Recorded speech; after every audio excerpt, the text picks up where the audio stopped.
Assalamu alaikum and a very good afternoon to one and all. How are you all doing today? I hope you are doing well. Today I am going to teach you English grammar. English इसलिए क्योंकि हम लोगों के जहन में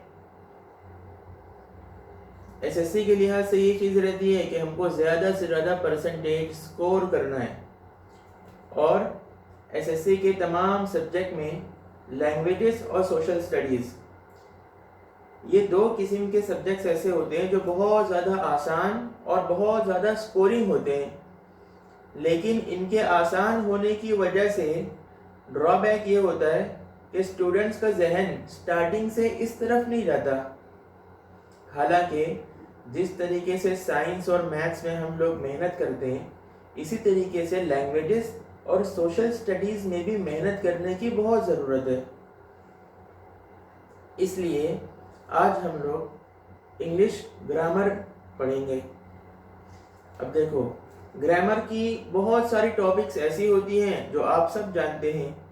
तकरीबन 5th standard से इनके कुछ कुछ हिस्से हम लोग पढ़ रहे हैं, जैसे direct indirect speech, transformation of sentence, types of sentence, question tags, affirmative negative, composition skills यानी making of sentence, correct sentence, हमारा कंपोजिशन में लिखा जाने वाला सेंटेंस ग्रामेटिकली सही है या नहीं। अगर सही रहेगा, सीख कर लिखेंगे तो ज़्यादा से ज़्यादा मार्क्स स्कोर कर सकते हैं।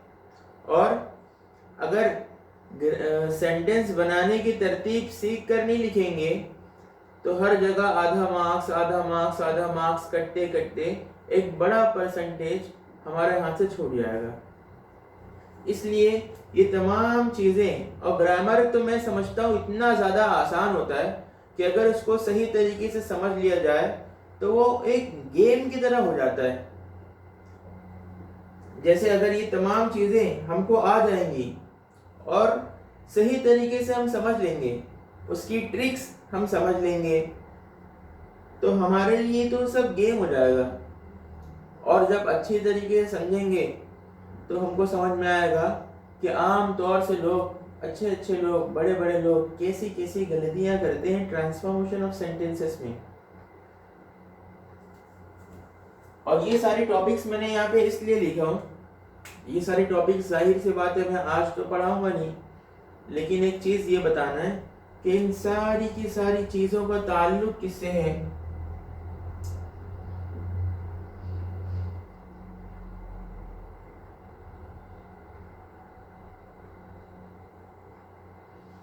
टेंस से।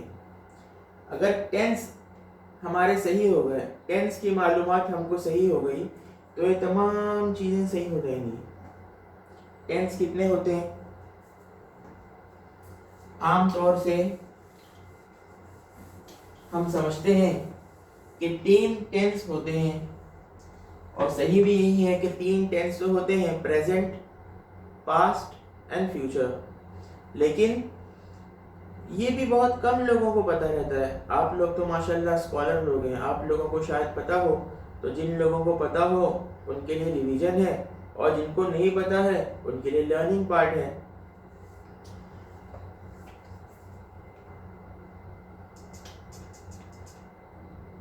Present, past and future. लेकिन इन तीनों में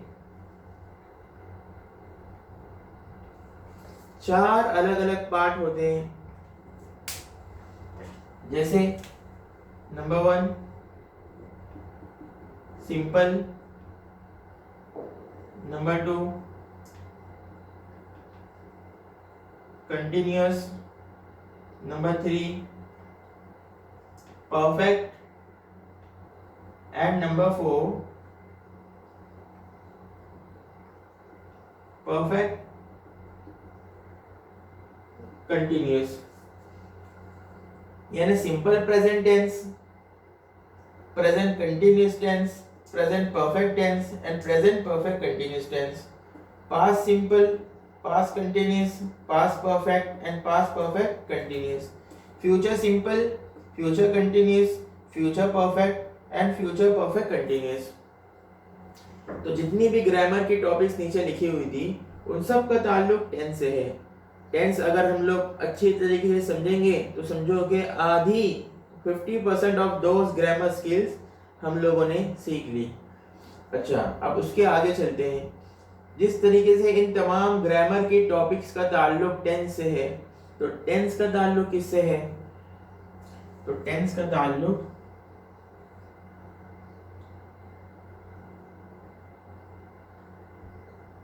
वर्ब्स से है। तो आज हम लोग वर्ब से स्टार्ट करते हैं।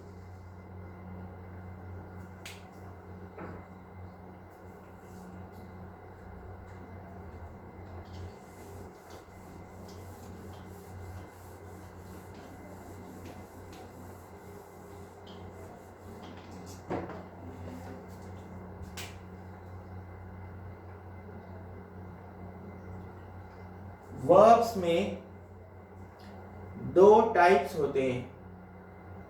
कितने टाइप्स होते हैं? दो types. There are two types of verbs. और कितने फॉर्म्स होते हैं? तो चार फॉर्म्स होते हैं। There are four forms of verb and two types of verb. Verb की टाइप्स कौन कौन सी है? एक तो रेगुलर और दूसरा irregular. These are the types of verbs.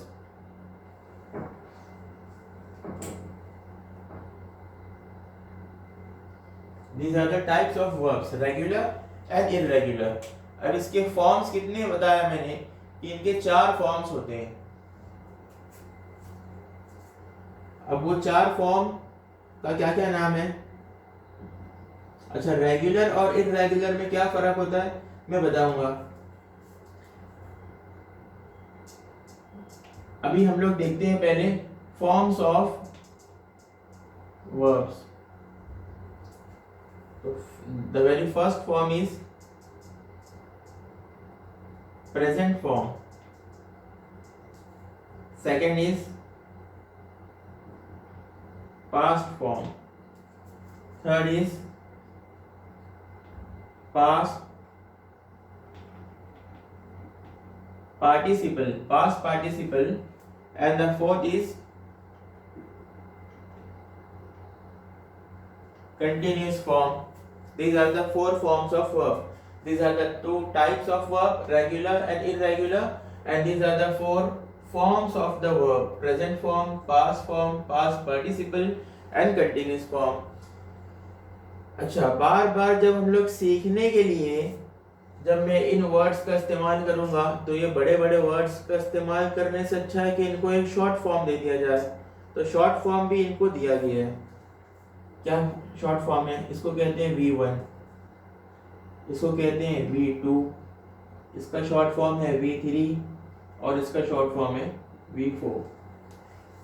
तो इसको अभी अच्छे से समझ लेंगे तो जब मैं आगे की चीजें समझाऊंगा और वर्ब्स का नाम लूंगा कि ये V1 है, ये V2 है, ये V3 है और ये टेंस में V4 लगता है, तो समझने में हमारे लिए आसानी होगी। Forms of verbs: present form that is V1, past form V2, past participle V3 and continuous form V4। अब वापस आते हैं वर्ब्स के टाइप्स पे, regular and irregular. Present form के वर्ब्स में यहाँ पे कुछ लिखता हूं।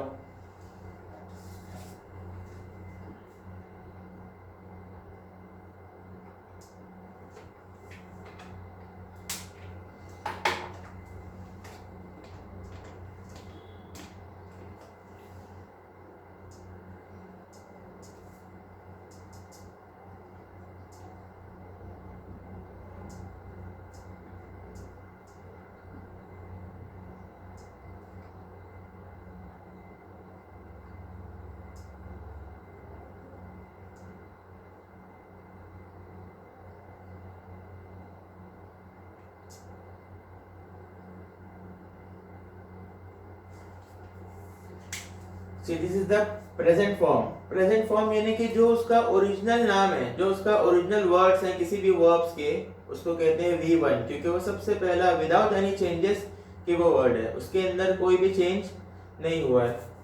want, create, shift, use, come, put, know, sing, ये 8 वर्ब्स मैंने आपके सामने लिखा। अब देखो रेगुलर और इररेगुलर,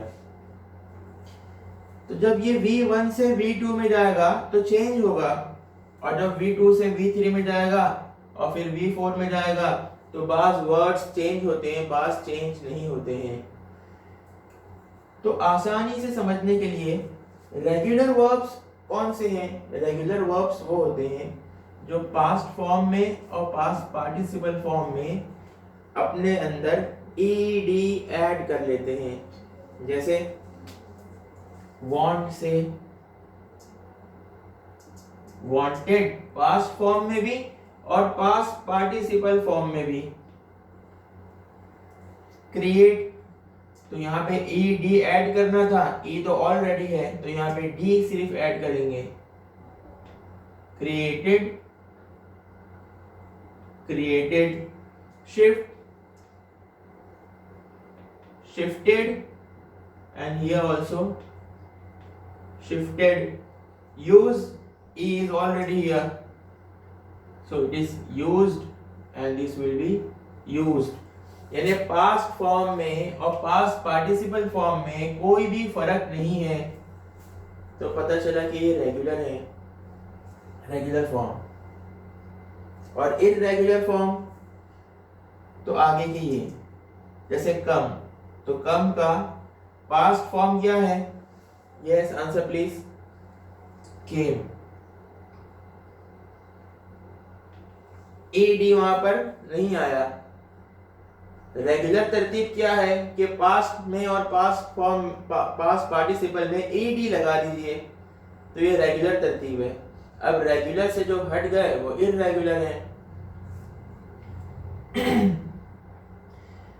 जैसे हमारे बच्चे जो वीडियोस देख रहे हैं, दो किस्म के हैं, एक रेगुलर है, एक इररेगुलर है। रेगुलर तो वो हैं जिनकी एक कॉमन तरतीब है कि रोज 3:30 बजे आते हैं और पूरा वीडियो एक साथ देखते हैं और जो भी असाइनमेंट दिया जाता है उसको कंप्लीट करते हैं, ये तो रेगुलर हैं। दूसरे इररेगुलर वो हैं जो टाइम की पाबंदी नहीं करते, आते हैं, लेक्चर देखते हैं और हो सकता है कि असाइनमेंट वगैरह भी करते होंगे, लेकिन टाइम पर नहीं, पाबंदी नहीं, रूल्स के साथ नहीं। तो ऐसे बच्चे कौन हैं? इररेगुलर हैं। तो एक तरतीब जिसकी बनी हुई है वो रेगुलर होते हैं, और जिसकी तरतीब नहीं है, कभी भी कुछ भी करते हैं, तो वो इररेगुलर है। कभी भी कुछ भी करते हैं यानी वर्ब्स, आप लोगों को नहीं कह रहा हूं।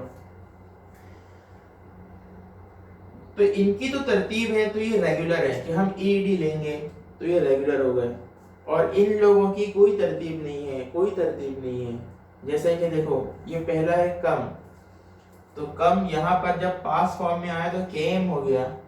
पास्ट पार्टिसिपल में उसकी कोई तरतीब नहीं है, यानी एक फिक्स तरतीब नहीं है। तो कम की क्या तरतीब है? कम वापस से पास्ट पार्टिसिपल में वापस से कम हो जाता है।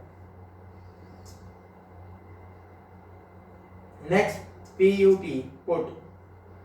अब ये देखो ये एक दूसरा इररेगुलर के पास फॉर्म में क्या कर देगा, ये कैसे चेंज होगा, अपने अंदर क्या कुछ लेगा? तो उसके अंदर ही कुछ नहीं लेगा। पीयूटी सेम, न पुटेड, न पॉटेड, न पॉट, कुछ नहीं।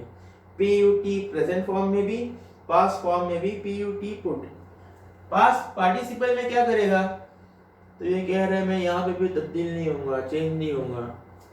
पीयूटी यहाँ पे भी, पीयूटी यहाँ पे भी, पुट पुट पुट पुट। अब नो, देखो नो की दूसरी तरतीब, सब जितने भी वर्ड है सबकी अलग अलग तरतीब, इसलिए इनका नाम ही दे दिए इररेगुलर कि इनकी कोई तरतीब नहीं है।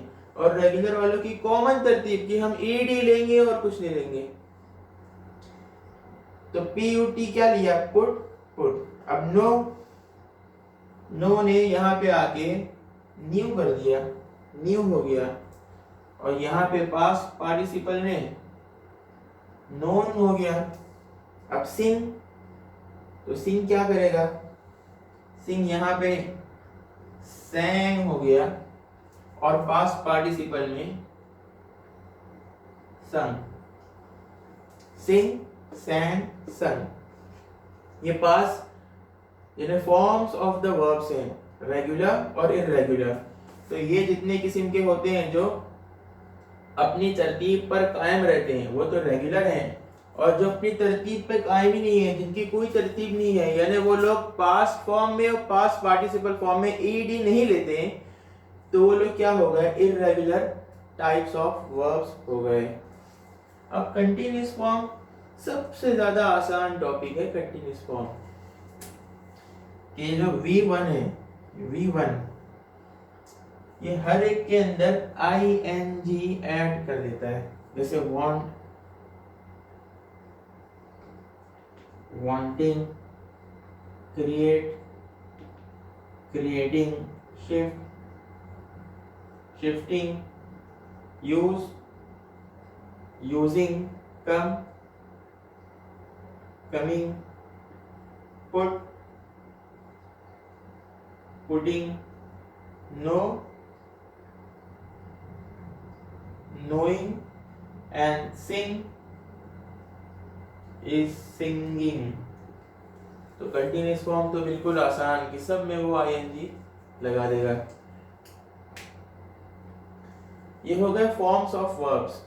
तो इसके टाइप्स ऑफ वर्ब्स को और फॉर्म्स ऑफ वर्ब्स को बहुत अच्छी तरीके से जहन में रखना है। अब हम लोग इसके थोड़ा आगे चलते हैं। ये तो वर्ब्स हो गए, वर्ब्स की दुनिया हो गई। अब अगली दुनिया हेल्पिंग वर्ब्स की है, जो टेंस को सीखने के लिए या तो सेंटेंसेस फ्रेम करने के लिए सीखना बहुत जरूरी है।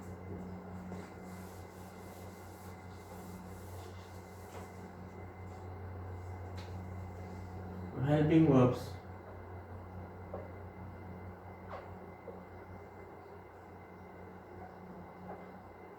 मॉडल्स भी कह सकते हैं। अब इसको तो हमें याद कर लेना है जुबान पे, इब्तिदाई दर्जे में यानी स्टार्टिंग पर्पस से इसको याद कर लेना है। और याद कितनी देर में होगा, 2 मिनट में याद हो जाएगा। Am, is, are, was, were. इसको एक सांस में बोलेंगे, am is are was were, याद हो गया, am is are was were. Next has, have, had, do, does, did। एक सांस में ये am, is, are, was, were, has, have, had, do, does, did। उसके बाद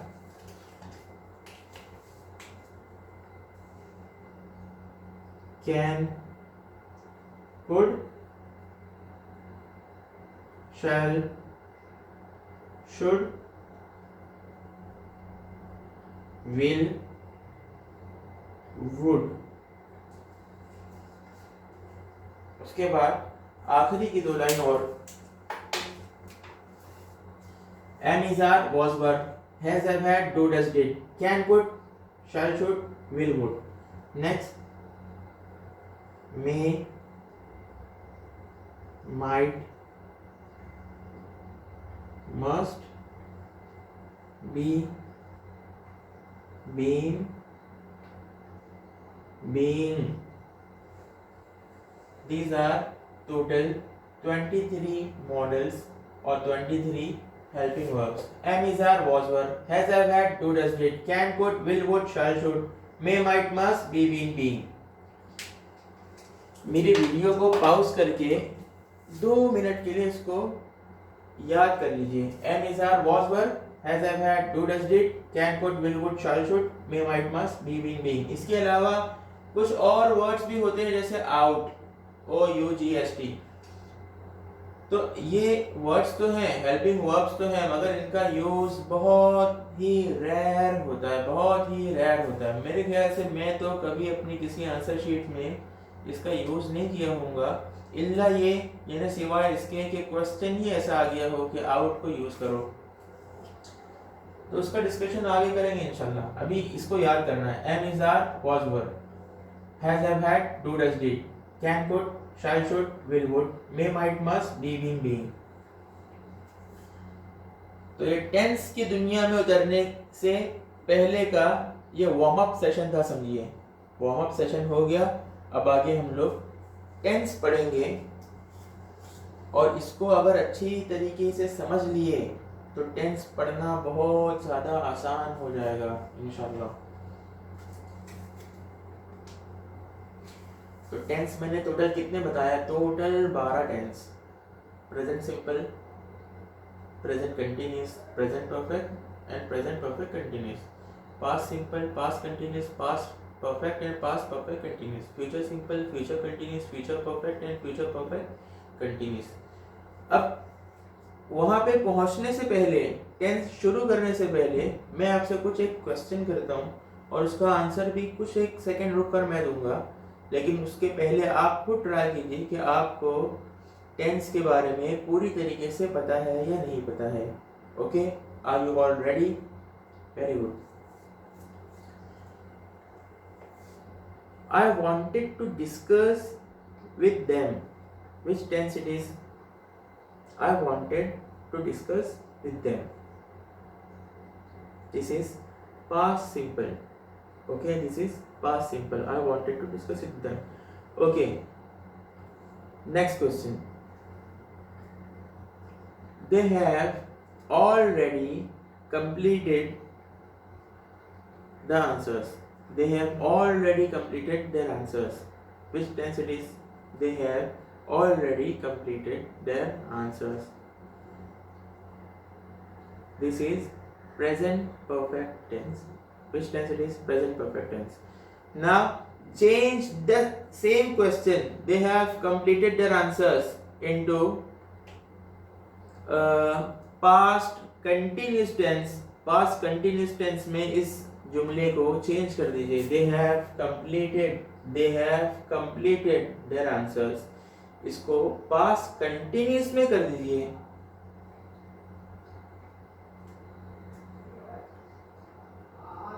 दे हैव कंप्लीटेड का पास्ट कंटिन्यूअस क्या हो जाएगा? They were completing, they were completing, WERE, they were completing, they were completing their answers. Okay, very good. Now let's go to the exercises of tense.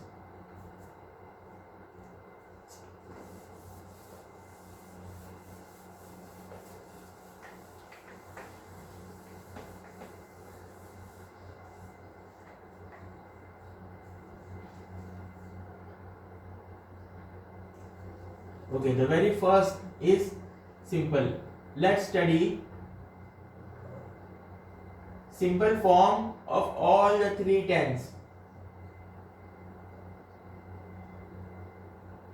Present, past and future.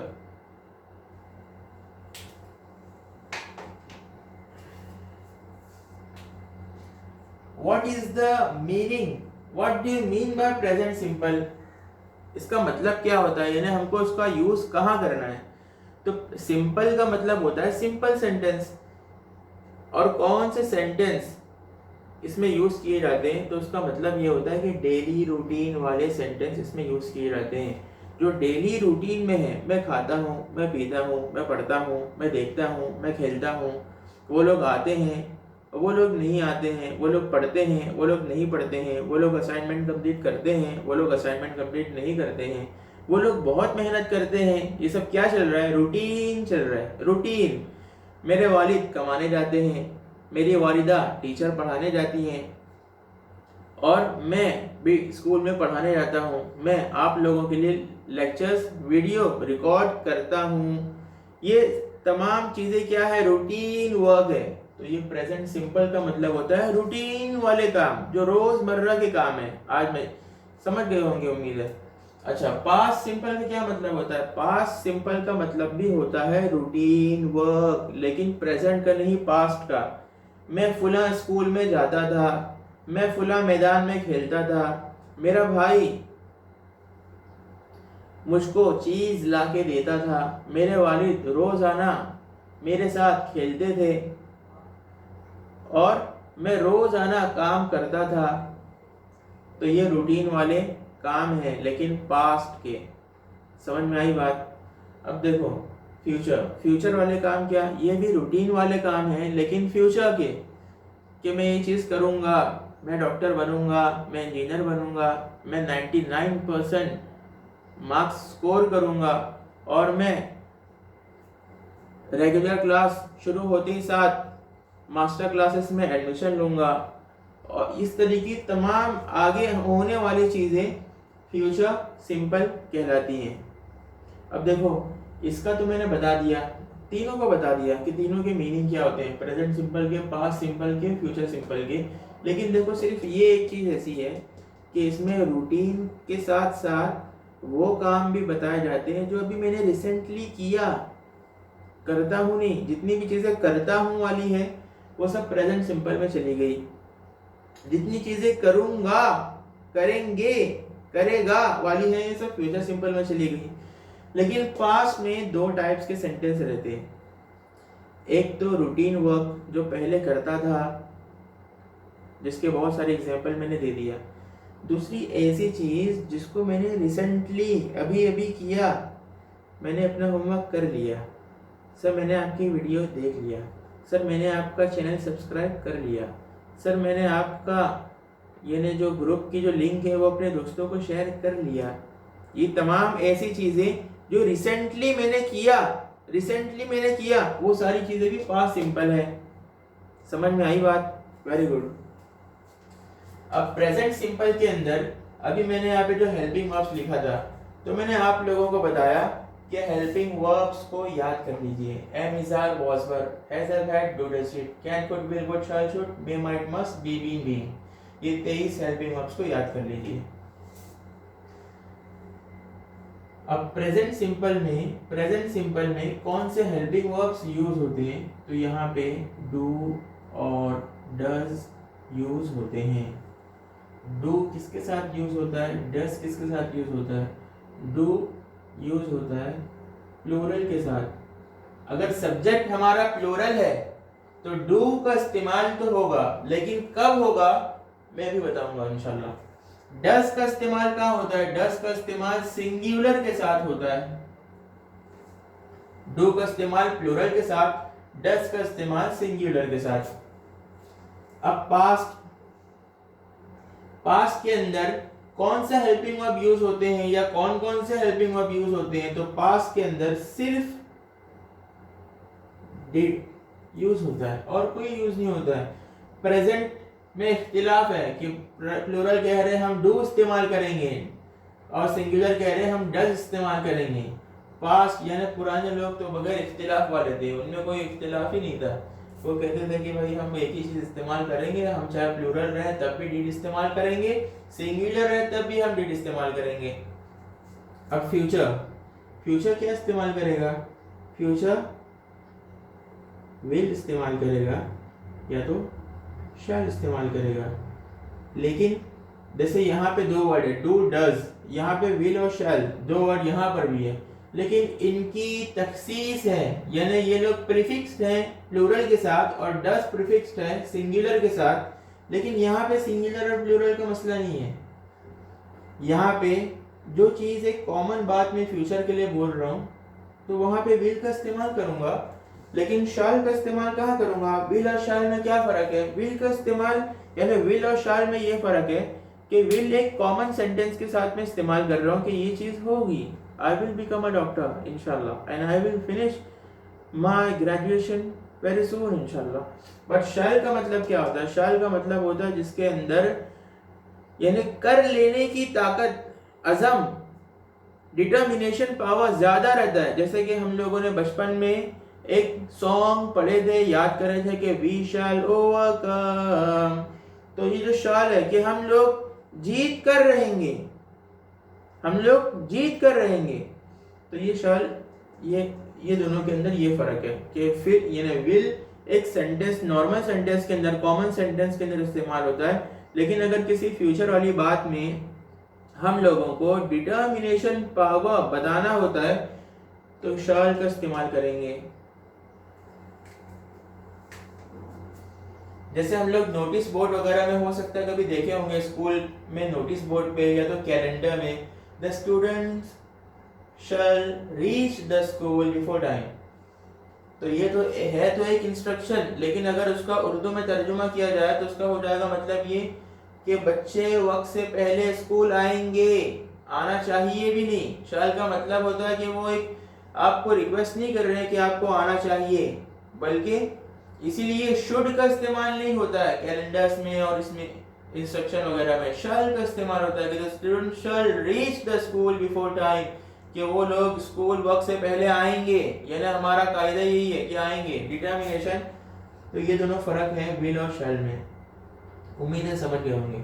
अब देखो हर एक sentence के अंदर ये दोनों को समझने के लिए, इसको समझने के लिए, इसको समझने के लिए हम लोग दो दो सेंटेंस का इस्तेमाल करेंगे। Okay, the first sentence will be positive, second will be negative. Positive in the sense affirmative, इसको हम लोग अफर्मेटिव भी कह सकते हैं।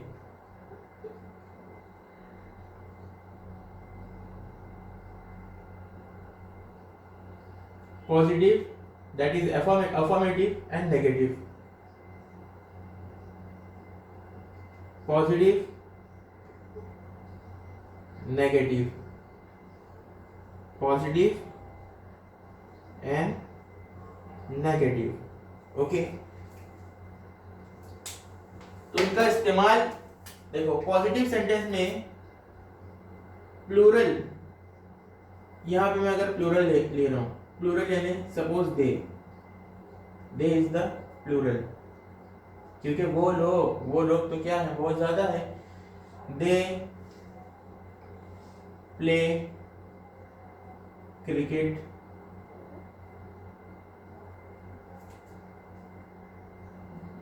Every day, they play cricket every day. यहाँ पे इसका इस्तेमाल दिख रहा है? नहीं दिख रहा है। क्यों नहीं दिख रहा है? क्योंकि हम लोग पॉजिटिव में इनका इस्तेमाल नहीं करेंगे। कहाँ इस्तेमाल करेंगे? नेगेटिव में इस्तेमाल करेंगे।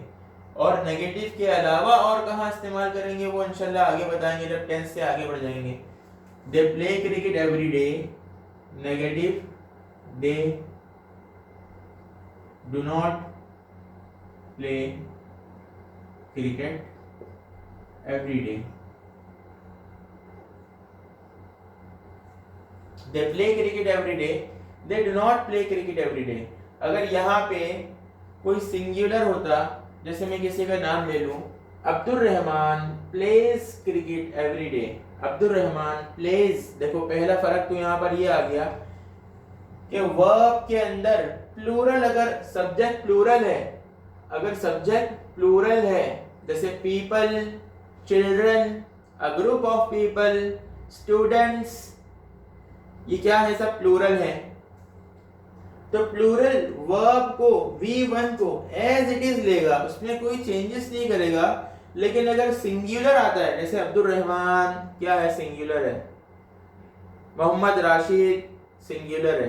तो ये लोग क्या करेंगे? प्रेजेंट सिंपल में सिंगुलर सब्जेक्ट अपने वर्ब में एस लगा देगा। जैसे Ahmad reads story books before going to bed. Ahmad reads story books. Okay, तो ये क्या है? सिंगुलर है। तो सिंगुलर ने क्या किया? वर्ब में एस को ऐड कर दिया। अब यहाँ पे जब प्लूरल था दे, तो इसने ऐड नहीं किया। दे प्ले क्रिकेट एवरी डे। यहाँ पे अहमद रीड्स स्टोरी बुक्स, यहाँ पे इसका नेगेटिव क्या था? They do not play cricket every day. Ahmad read story book, अब ये सिंगुलर है इसलिए Ahmad does not read story books. देखो यहाँ पर पॉजिटिव सेंटेंस में प्ले में एस ऐड नहीं था, यहाँ पर ऐड है, सिंगुलर में ऐड है।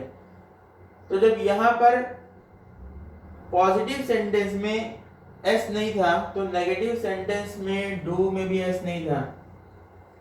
लेकिन जब यहाँ पर अहमद ने सिंगुलर होने की वजह से वर्ब में एस ऐड किया तो नेगेटिव सेंटेंस के अंदर डू, ये तो एस ले लिया, ये डज, तो इसलिए यहाँ से रीड में से एस निकल गया, क्योंकि यहाँ का जो एस था वो यहाँ चला गया, डू के साथ चला गया, इसलिए यहाँ का एस हट गया।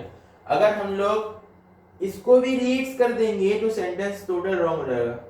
Ahmad does not reads story book, sentence wrong. Ahmad reads story book, Ahmad does not read story books. अब पास्ट में तो कोई इख्तिलाफ है ही नहीं, जैसे पहले बताया था, चाहे सिंगुलर हो चाहे प्लूरल हो, सब डिड लेंगे, लेकिन कहाँ लेंगे?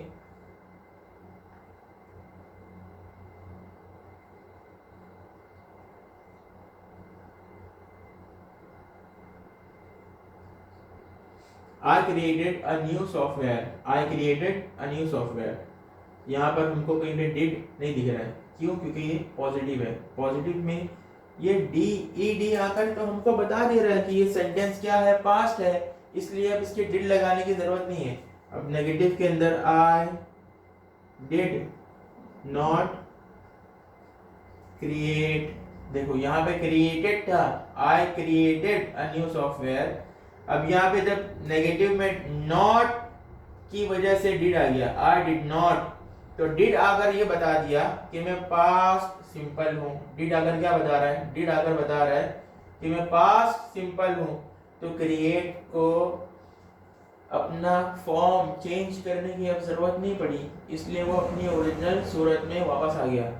I did not create a new software. Future positive, they will complete the homework, they will complete the homework। यहाँ पर भी will आया और नेगेटिव में भी will का इस्तेमाल होगा। they will not complete the homework, they will complete the homework, they will not complete the homework। सबसे ज़्यादा आसान तो फ्यूचर है, फ्यूचर सिंपल, क्योंकि न कोई, जैसे यहाँ पर एक सूरत में इख्तिलाफ हुआ कि भाई डिड जब आता है तो क्रिएटेड वापस से क्रिएट हो जाता है, तो यहाँ पे ऐसा भी कुछ नहीं है। बस इतना है कि विल नॉट का शॉर्ट फॉर्म वोंट है, they will not complete the homework, या तो they won't complete the homework. एक दफ़ा ऊपर से नीचे तक हम लोग देखते हैं, अभी कितने टेंस हो गए? 3 टेंस हो गए, 12 में से 3 टेंस हो गए। बकिया के जो 9 टेंस है वो इंशाल्लाह नेक्स्ट लेक्चर में फिनिश हो जाएंगे। लेकिन वापस से देखो, ध्यान से सुन लो, जितना अच्छे से टेंस को समझोगे, वो जो मैंने स्टार्टिंग में जितनी टॉपिक्स लिखा था ग्रामर की, वो पूरी की पूरी ग्रामर की टॉपिक्स आपके लिए एक खेल हो जाएगा, एक फन हो जाएगा इंशाल्लाह। प्रेजेंट सिंपल क्या लेता है? डू डज लेता है। अगर प्लूरल सब्जेक्ट प्लूरल है, यानी काम करने वाला प्लूरल है, तो वो डू लेगा। अगर सिंगुलर है तो डज लेगा। They play cricket, Ahmad reads story book, Ahmad reads story book. Negative, they do not play cricket, Ahmad does not read story books। past simple क्या लेता है? did लेता है। I created a new software, यहाँ पे इसने क्या लिया? पास्ट ने past form, I created a new software। Negative में I did not create। अब did आके देखो बता दे रहा है, क्योंकि did पास्ट सिंपल के अलावा कहीं और नहीं आएगा। तो जब सेंटेंस में did आया तो हम समझ गए कि ये पास्ट सिंपल है, तो अब क्रिएटेड को अपनी असली हालत में वापस भेज देंगे। I did not create a new software. Future, they will complete the homework. Negative, they will not complete the homework. मुझको पूरी उम्मीद है कि आप लोगों ने आज का पढ़ाया हुआ सबक अच्छी तरीके से समझ लिए होंगे। अगर आप लोगों को कोई भी प्रॉब्लम लगे, कोई भी डाउट लगे, तो व्हाट्सएप ग्रुप ओपन है, उसमें मेरा पर्सनल नंबर है। मेरे पर्सनल नंबर पे आप मुझको मैसेज कीजिए। आप पूरे 24 घंटे में 24/7 कभी भी इंग्लिश के रिलेटेड किसी भी डाउट के लिए मुझको मैसेज करेंगे तो आपका पूरा का पूरा ताउन किया जाएगा इंशाल्लाह। जज़ाकल्लाहु खैरन। अस्सलामु अलैकुम व रहमतुल्लाह।